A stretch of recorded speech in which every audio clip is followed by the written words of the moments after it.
새벽기도에 나오신 성도 여러분 환영하고 축복합니다. 마음 모아 샘물의 기도를 하나님께 드립니다. 먼저 우리의 믿음을 고백합니다. 여호와는 나의 목자시니 내게 부족함이 없으리로다. 아멘. 하나님을 우리의 목자로 고백하며 오늘도 주님의 인도하심을 구합니다. 우리의 부족함을 아시고 채워주시는 하나님께 감사하며 하루를 시작하게 하옵소서. 교회와 예배를 위해 기도합니다. 주의 집에 사는 자들은 복이 있나니 그들이 항상 주를 찬송하리이다. 아멘.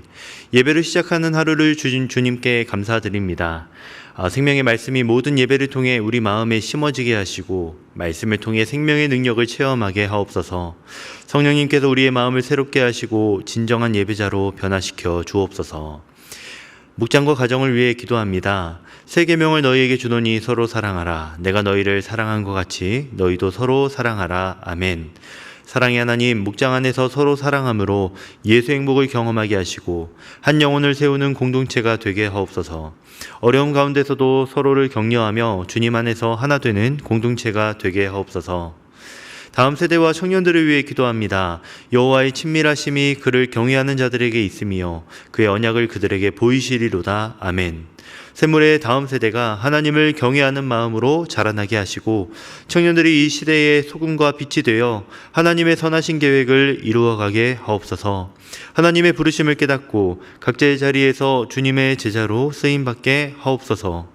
나라와 선교를 위해 기도합니다. 그가 열방 사이에 판단하시며 많은 백성을 판결하시리니 우리가 그들의 칼을 쳐서 보습을 만들고 그들의 창을 쳐서 낫을 만들 것이며 이 나라와 저 나라가 다시는 칼을 들고 서로 치지 아니하며 다시는 전쟁을 연습하지 아니하리라. 아멘.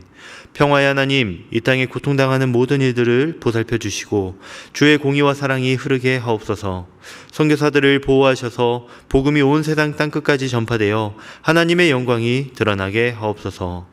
오직 하나님만이 우리의 도움이 되십니다. 이 모든 간구를 우리 주 예수님의 이름으로 기도드립니다. 아멘.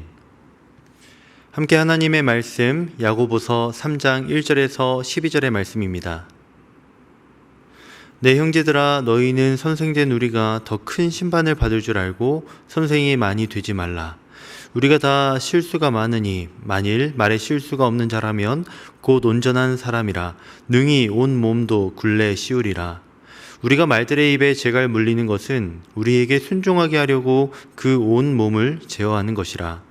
또 배를 보라. 그렇게 크고 광풍에 밀려가는 것들을 지극히 작은 키로써 사공의 뜻대로 운행하나니 이와 같이 혀도 작은 지체로 돼 큰 것을 자랑하도다. 보라, 얼마나 작은 불이 얼마나 많은 나무를 태우는가. 혀는 곧 불이요 불의의 세계라. 혀는 우리 지체 중에서 온몸을 더럽히고 삶의 수레바퀴를 불사르나니 그 사르는 것이 지옥불에서 나느니라. 여러 종류의 짐승과 새와 벌레와 바다의 생물은 다 사람이 길들일 수 있고 길들여 왔거니와 혀는 능히 길들일 사람이 없나니 쉬지 아니하는 악이요 죽이는 독이 가득한 것이라. 이것으로 우리가 주 아버지를 찬송하고 또 이것으로 하나님의 형상대로 지음을 받을 사람을 저주하나니 한 입에서 찬송과 저주가 나오는도다. 내 형제들아, 이것이 마땅하지 아니하니라. 샘이 한 구멍으로 어찌 단물과 쓴물을 내겠느냐. 내 형제들아, 어찌 무화과나무가 감람 열매를 포도나무가 무화과를 맺겠느냐. 이와 같이 짠물이 단물을 내지 못하느니라. 아멘. 네, 오늘 이 시간에는 말이라는 시한폭탄이라는 제목으로 말에 대해 하나님 말씀을 전하려 합니다. 매일 사용하면서도 그 위험성을 모르는 우리의 연약한 말, 그걸 우리가 어떻게 사용해야 하는가에 대해서 생각해 봅시다. 시한폭탄을 여러분 떠올려 보시고 또 소리를 상상해 보십시오. 조용할 겁니다. 똑딱거리는 소리도 잘 들리지 않죠. 그런데 또 언제 터질지도 아무도 모릅니다. 한번 폭발하면 모든 것을 파괴해 버리는 것, 바로 시한폭탄입니다. 이렇게 우리의 입에서 나오는 말이 그렇습니다. 평범해 보이지만 치명적이죠. 작아 보이지만 파괴력은 상상을 초월합니다. 최근 누군가에게 상처 주는 말을 하신 적 없으십니까? 혹은 누군가의 말 한마디에 밤새 잠을 이루지 못한 적은 없으신지요? 우리는 이렇게 모두 말로 상처를 주고 말로 상처를 받고 살아갑니다. 현대인은 평균 하루에 1만 6천 개의 단어를 말한다고 합니다. 1만 6천 개의 폭탄을 던지는 셈이죠. 문제는 우리가 이 폭탄의 위력을 가볍게 생각한다는 겁니다. 말이야 그렇게 한 거지, 농담이었어, 그냥 한 소리야 라고 대충 넘어갑니다. 그러나 던진 말은 다시 돌아오지 않고 또 터진 폭탄은 되돌릴 수 없는 겁니다. 야고보는 혀를 불이라고 했고 또 독이라고 했습니다. 심지어 길들일 수 없는 악이라고 표현까지 합니다. 성경에서 이렇게 강렬한 경고를 받는 것이 또 있을까요? 야고보는 왜 이렇게 혀를 두려워했을까요? 그는 말의 파괴력을 너무나 잘 알았기 때문입니다. 말은 왜 그렇게 무서운 것입니까? 오늘 이 시간 이 말의 위험성과 중요성에 대해서 생각해 봅시다. 말이 위험한 이유, 그 첫 번째는 말이 인생 전체를 조종하기 때문입니다. 말은 인생 전체를 조종한다. 야고보는 두 가지 비유로 시작을 합니다. 말의 입에 물리는 작은 재갈과 거대한 배를 움직이는 작은 키에 대해서 말합니다. 둘 다 아주 작지만 전체를 지배하는 것들이죠. 우리의 혀도 그렇다는 겁니다. 겨우 8cm나 되는 8cm밖에 되지 않는 이 작은 근육 덩어리 하나가 우리의 인생을 전체를 조종한다는 겁니다. 여러분 3절 말씀 보겠습니다. 우리가 말들의 입에 재갈 물리는 것은 우리에게 순종하게 하려고 그 온몸을 제어하는 것이라. 500kg가 넘는 말이 작은 쇠막대 하나에 순종하게 됩니다. 4절도 마찬가지인데요. 수천 톤의 배가 이 손바닥만한 키 하나로 방향을 바꾸게 되죠. 광풍이 불어도 그 작은 키가 배의 운명을 결정하게 됩니다. 이것이 바로 우리 혀의 모습이다라는 거죠. 생각해 보십시오. 인생의 중요한 순간들이 다 말로 결정이 됩니다. 사랑해라는 말로 결혼이 시작이 됩니다. 헤어져라는 말로 관계가 끝이 납니다. 당신을 채용합니다라는 말로 우리가 직장이 정해지고 해고입니다라는 또 말로 생계가 걱정이 됩니다. 말 한마디가 인생의 방향을 180도 바꾸는 겁니다.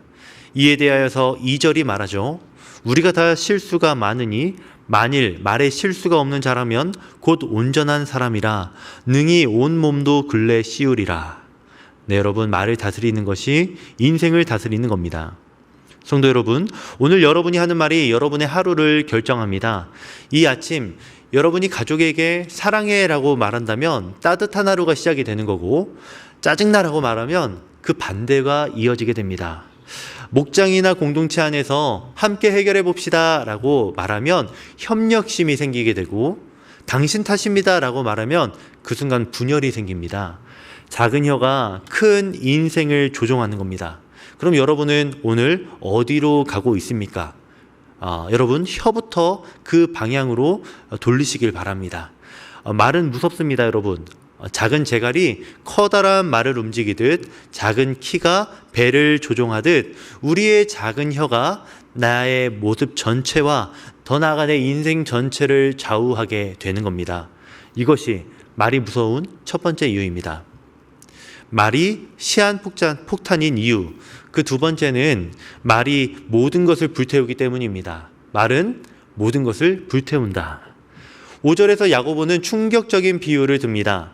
이와 같이 혀도 작은 지체로 돼 큰 것을 자랑하도다. 보라, 얼마나 작은 불이 얼마나 많은 나무를 태우는가. 여러분, 혀는 불입니다. 그것도 걷잡을 수 없는 산불입니다.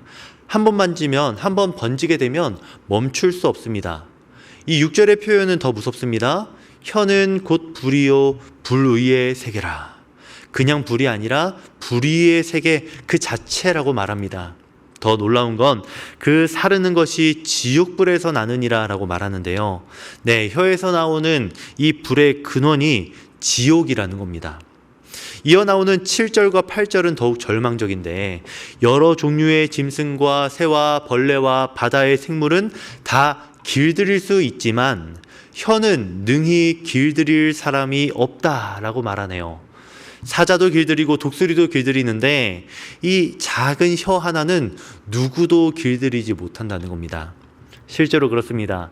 여러분이 알고 계신 여러 산불의 피해들, 그 피해 원인을 대해서 여러분이 알게 됐을 때 주의하지 않았던 작은 불씨 하나일 때가 참 많죠.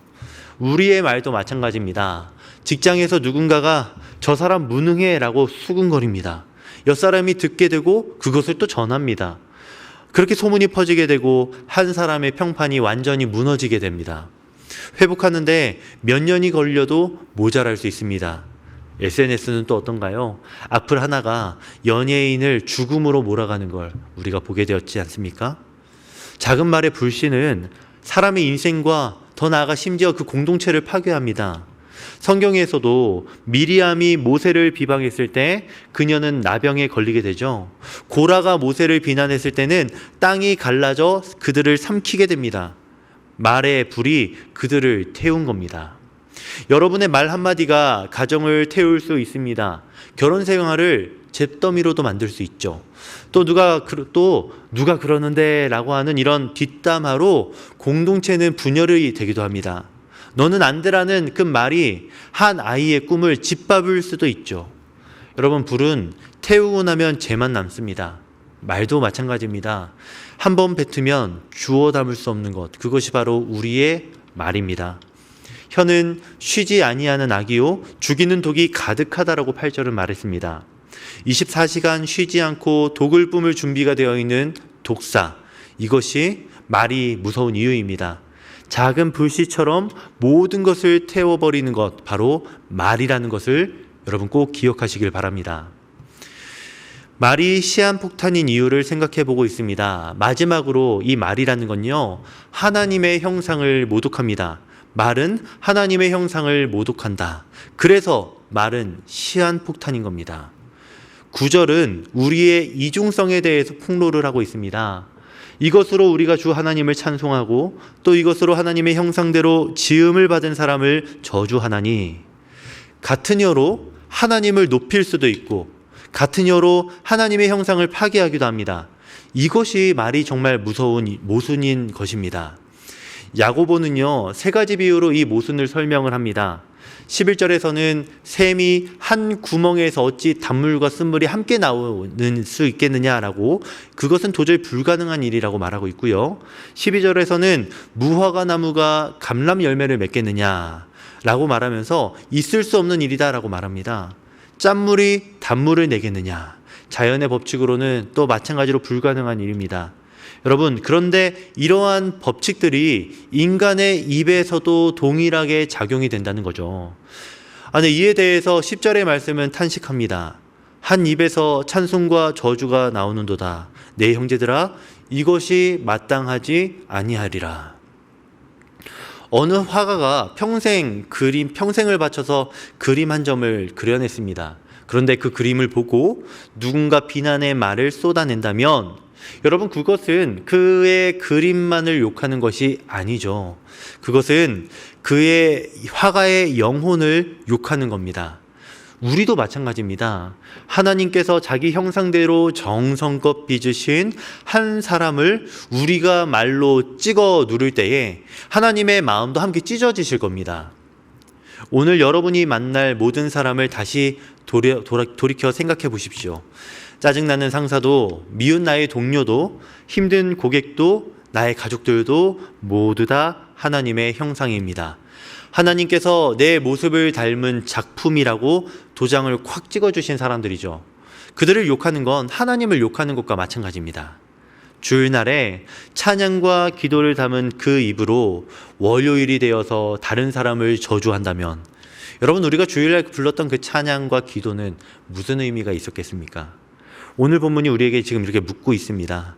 하나님께서 우리에게 너가 내 형상을 모독하면서 어떻게 나를 찬양한다고 하느냐라고 지금 물으신다라고 한다면, 여러분, 우리는 과연 어떻게 대답해야 할까요? 상상만 해도 식은땀이 납니다. 여러분, 이것이 말이 무서운 세 번째 이유입니다. 우리의 말이 하나님의 형상을, 하나님의 마음을 찢어놓기 때문입니다. 이제 말씀을 맺겠습니다. 성도 여러분, 오늘 우리는 말이라는 시한폭탄의 위력을 보았습니다. 작은 혀가 인생 전체를 조종합니다. 작은 불씨가 또 모든 걸 태웁니다. 하나님을 찬양하는 같은 입이 하나님의 형상을 파괴할 수도 있습니다. 야고보는 혀는 능히 길들일 사람이 없다며 절망적으로 말합니다. 네, 맞습니다. 인간의 힘으로 그것은 불가능하죠. 그러나 그럼에도 우리에게는 소망이 있습니다. 말씀이 육신이 되어 오신 예수님, 그분은 한 번도 말로 죄를 짓지 않으셨습니다. 조롱당할 때도 침묵하셨고 십자가에서도 아버지여 저들을 용서하소서라며 아버지를 원망하거나 우리들을 비난하지 않으셨습니다. 그분의 입에서는 오직 생명의 말씀만 흘러나왔습니다. 이제 그 예수님께서 성령으로 우리 안에 계십니다. 우리 혼자는 혀를 길들일 수 없지만 성령님께서 우리의 혀를 길들여 주십니다. 그러니 성도 여러분, 성령님 의지하여서 여러분의 입을 꼭 다스리시면 좋겠습니다. 오늘 하루 말이라는 시한폭탄을 여러분 해체하십시오. 터뜨리지 마시고 축복으로 바꾸십시오.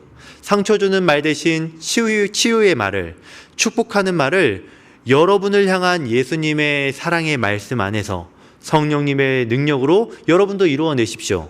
그때에 여러분의 혀는 생명의 폭탄이 아닌 생명의 샘이 될 것입니다.